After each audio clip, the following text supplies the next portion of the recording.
안녕하세요. 나음 힐링센터 방태원 원장입니다. 최근 중국에서 유행하고 있는 폐렴이 한국에도 왔다고 합니다.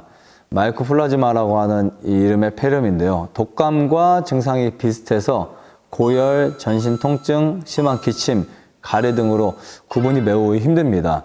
독감 검사를 하고 엑스레이를 찍어야 확인이 가능하다고 하는데요. 이 마이코플라즈마라고 하는 이 폐렴균은 세균과 바이러스의 중간적 위치인데요. 이 세균으로 분류가 되고요. 바이러스와 같이 세포 내부에서 존재하고 복제 인공매지의 증식이 가능하고 스스로 증식할 수 있는 가장 작은 병균 중에 하나라고 불려집니다.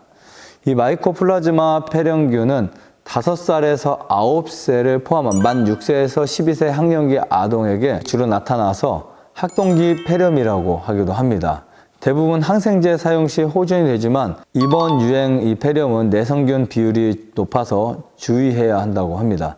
즉 항생제를 써도 효과가 많이 나타나지 않는다고 하는데요. 최근 우리나라에서도 항생제나 해열제가 잘 듣지 않는 호흡기 질환이 늘고 있어서 이를 우려하는 여러 가지 기사들이 계속 보도되고 있습니다. 만약에 열이 날 때 아이들이나 학생들이 열이 날 때 해열제를 먹였는데도 열이 잘 가라앉지 않는다? 그러면 이 폐렴도 의심해 볼 필요가 있습니다. 위험 수준이 아니라는 보건당국과 달리 의료계는 의료 대란을 걱정하고 있는 상황이라고 합니다. 최근 2배에서 3배 환자 수가 증가하고 있고요. 감기는 일주일 정도 증상이 유지되다가 호전되지만 이 마이코플라즈마라는 폐렴은 한 3주에서 4주 정도 지속된다고 합니다. 사실 오래전부터 돌던 유행성 폐렴은 약 4년에서 5년 주기로 유행했었습니다. 그러나 이번에는 예년과 다른 중국에서의 대유행이 되었는데요. 근데 이것이 2, 3주 정도의 잠복기를 거쳐서 증상이 발현되는데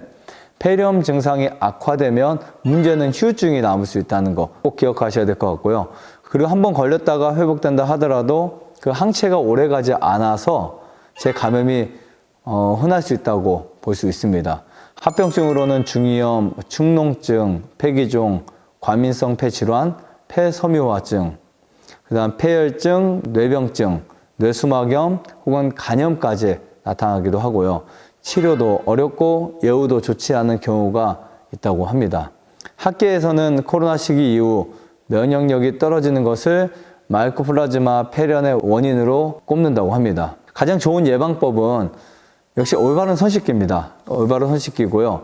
소독도 잘 사용하는 것도 좋고 마스크를 잘 착용하는 것도 좋습니다. 이 마스크 안에다가 유칼립투스 오일을 좀씩 뿌린다면 더 좋겠죠. 그리고 많은 사람이 있는 곳을 피해 주시는 것도 좋습니다. 어린이 같은 경우는 보편적으로 면역력을 높이기 위해서는 설탕들이나 인스턴트 식품 그리고 기름기가 많은 식품을 주의시키는 것이 저는 좋다고 생각이 되고요. 어렸을 때 아이들이 이런 질환으로부터 건강한 몸으로 보장받으려면 저는 꿀을 충분히 먹어주는 것도 좋다고 생각이 되고요. 그 다음에 육류나 유제품보다는 현미채식들을 섭취하게 되면 훨씬 더 건강하게 관리될 수 있다고 생각을 합니다. 앞으로 유행성 질환들은 계속해서 늘어납니다. 끊이지 않는데요. 무서운 것은 때로는 항생제가 잘 듣지도 않고 또 그 항생제가 만들어지기까지 시간도 걸리고 그 다음에 그 사이에 많은 고생을 할 수 있고 생명의 위험을 경험할 수도 있게 되는데 우리는 이런 상황 속에서 어떻게 하면 우리가 좀 더 지혜롭게 버틸 수 있을까 이런 문제를 찾는 것도 중요한데 가장 중요한 것은 역시 저는 노폐물이라고 생각합니다. 즉 몸속에 노폐물이 많지 않으면 충분히 이겨낼 수 있다고 생각합니다. 이런 시기에 더 좋은 면역력을 꼭 소유하시고 또 자녀들이나 손주들, 어린 아이들의 면역도 역시 먹거리에 달려있기 때문에 충분히 관리할 수 있기를 간절히 바라면서 마치겠습니다. 감사합니다. 좋아요, 구독, 안내자전 눌러주세요.